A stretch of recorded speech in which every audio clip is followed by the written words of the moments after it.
अरे या देशामध्ये लाल बहादूर शास्त्रींनी रेल्वेचा एक ऍक्सिडेंट झाला, राजीनामा दिला.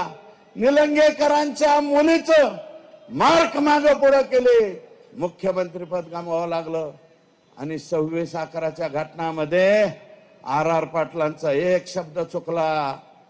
विलासराव देशमुखांच्या पाठीमाग रामशे बंधू ते भयानक पिक्चर वाले ते रामशे हिंडला म्हणून विलासराव देशमुखांना घरी जायला लागलं.